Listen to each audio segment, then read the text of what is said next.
Aqui no Congresso da Andave, eu encontrei um escritório de advocacia. É isso mesmo? É isso, Divino. Um escritório de advocacia que, por sinal, eu já entrevistei alguém desse escritório. É famosíssimo, né?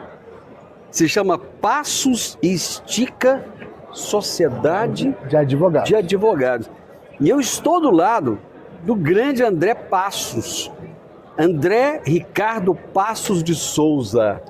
Obrigado, Divino. Que isso, o grande André. fica por conta Não, você é grande. do seu cavalheirismo ou do meu tamanho, né? Ou do peso. Ó, o André, além de ser alto, né? Ele é professor da Fundação Getúlio Vargas, né? E conta essa história aí, professor. Então, Divino, a gente sempre atuou, né, muito na cadeia do agronegócio, desde o antes da porteira até o depois da porteira. E a gente sempre teve essa curiosidade intelectual de desenvolver esses conceitos voltados ao que hoje se chama direito do agronegócio. Quando você fala sempre, esse sempre há quanto tempo é isso? Legal. Bom, conta essa história. Eu, na verdade, sou um carioca esquisitíssimo, né? Que é um carioca que mexe com agronegócio. Você é de Goiás, por exemplo. Mas cadê o goiano já nasce num pezinho de soja, num pezinho de milho, né? No cantinho lá na fazenda. Lá no Rio de Janeiro, eu vim de uma família do Norte Fluminense, mas eu nasci na cidade do Rio de Janeiro, na capital. Cadê o sotaque, cara? Então, o sotaque ficou lá para trás.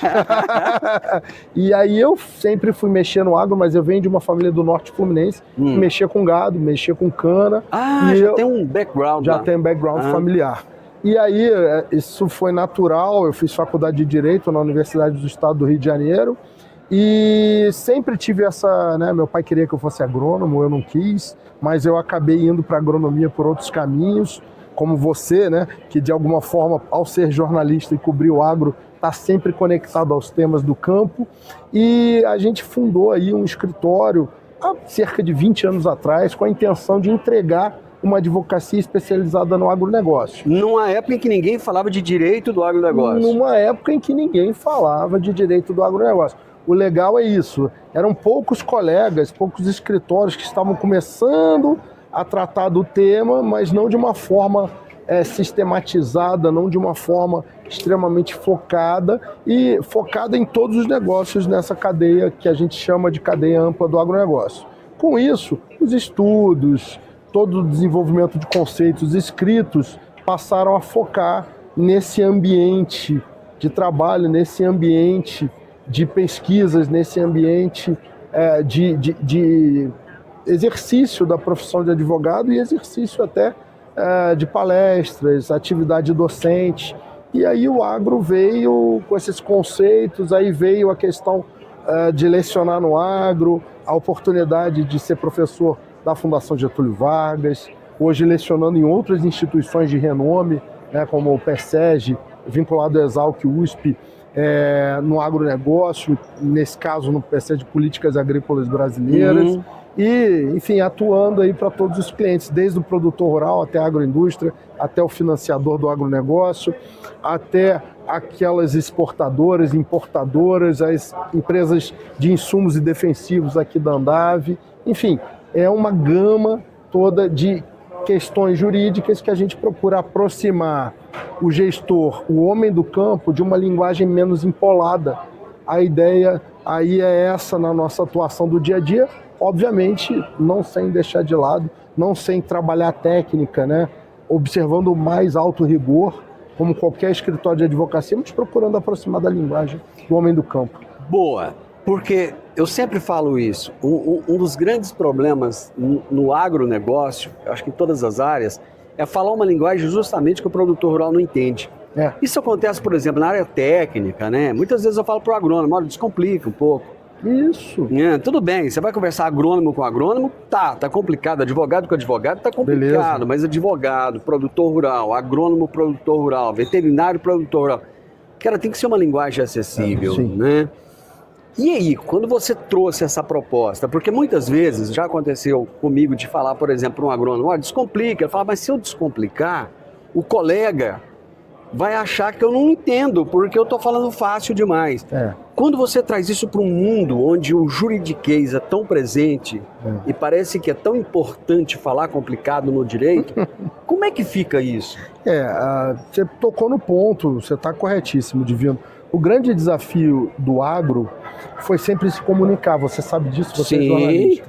E o agro, depois que o agro virou pop, o agro virou tudo, começou, por incrível que pareça, a se espraiar pela sociedade e a sociedade entender bem a importância do agro. Eu, como advogado, percebi também que o linguajar técnico empolado dos homens de capa preta, né, que a gente assiste lá na TV Justiça, era um linguajar estéril para aquele acionista das empresas do agronegócio, para o dono da revenda, para o dono da propriedade rural, para o gestor.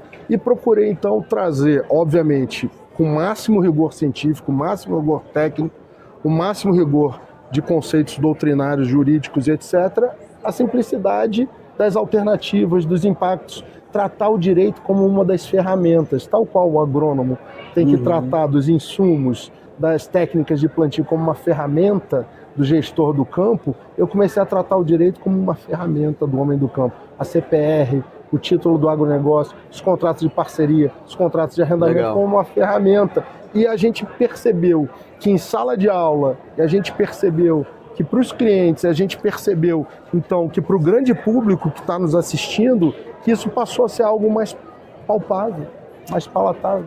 André, você me disse que são 20 anos. 20 anos. Nesse livro, vocês vão lançar hoje aqui? É isso, a ideia, esse livro na verdade é de maio, agora de 2024, né?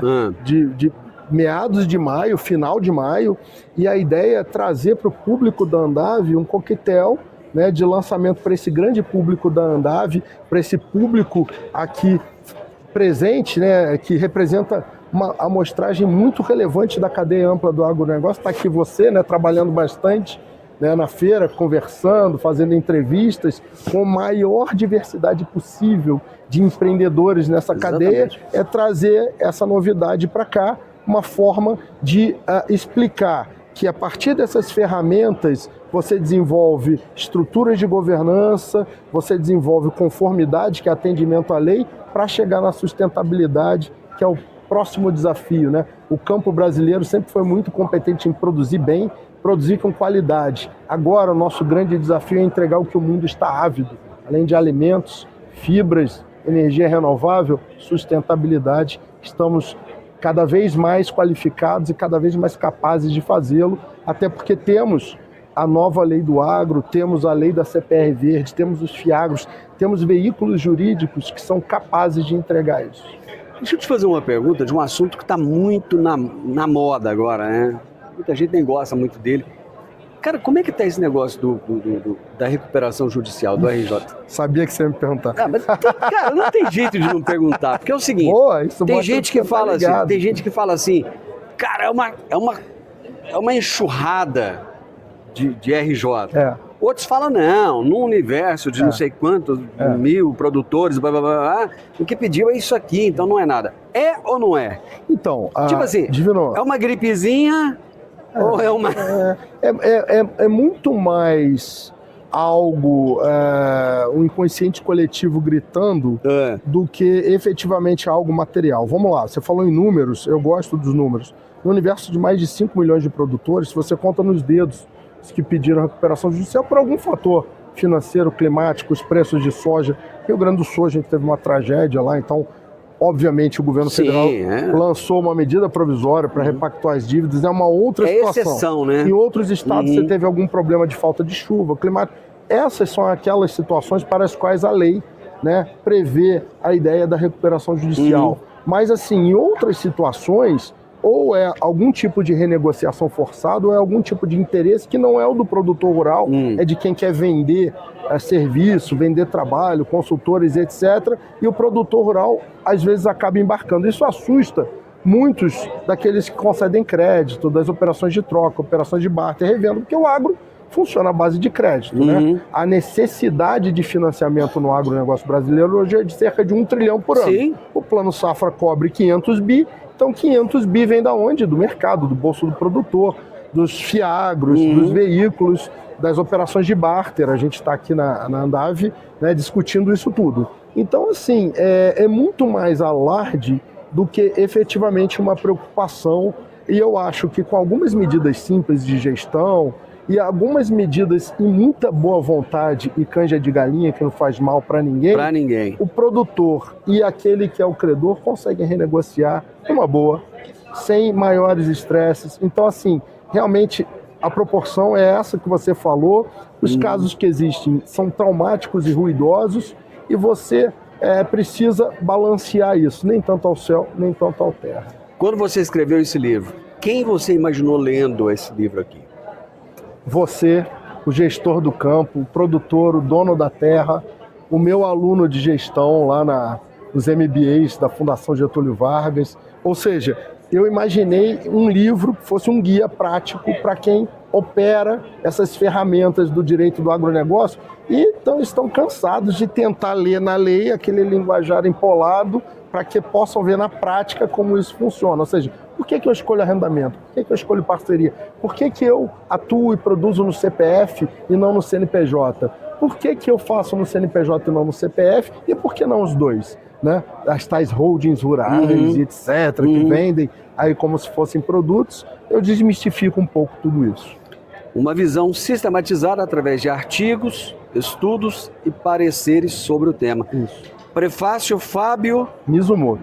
Quem é Fábio Mizumoto? Fábio é um grande amigo, primeiro de tudo, é um dos profissionais que eu tenho maior respeito, que atuam há anos no agronegócio, e o Fábio foi meu chefe, que eu brinco, né, durante muitos anos, coordenador dos MBAs da Fundação Getúlio Vargas, e foi ele que me entregou o desafio de descomplicar o direito. Então eu não podia entregar esse livro a outra pessoa, porque ele falou: André, é tão rebuscado, as pessoas vêm tratar de forma tão rebuscada, vamos facilitar isso para a gente conseguir aí levar essa mensagem de uma forma muito mais efetiva para quem produz, para quem atua, para quem gerencia os negócios na cadeia. Isso é uma homenagem ao desafio que o Fábio me propôs e que eu embarquei de corpo e alma e está aí corporificado. Que legal, cara. Parabéns. Já vai começar o coquetel. Obrigado pela sua disponibilidade, pela sua gentileza. Tá? Eu que te agradeço, meu amigo. E quando for a Rio Verde, eu sei que você tem um pezinho lá, né? Opa! Você tem um pezinho. Escritório em Goiânia. Tem um escritório em Goiânia? Opa! Tô sempre em Goiânia. Bacana. Vamos tomar um café junto lá? Vamos tomar um cafezinho. Obrigado. Obrigadão. Bom coquetel, bom lançamento. Obrigado. Até mais. Com Deus. Gente, ó, esse livro aqui, onde é que o pessoal acha vai comprar? Ah, legal. Na editora www.dialetica.com.br ou na Amazon, ou nas melhores casas do ramo. Tem o livro em versão impressa, que é esse aqui, e tem na Amazon a versão Kindle, a versão eletrônica. Tá. Esse aqui é meu, só que é lógico que ele vai autografar. Abraço para vocês. Obrigado. Tchau, pessoal. Até a próxima.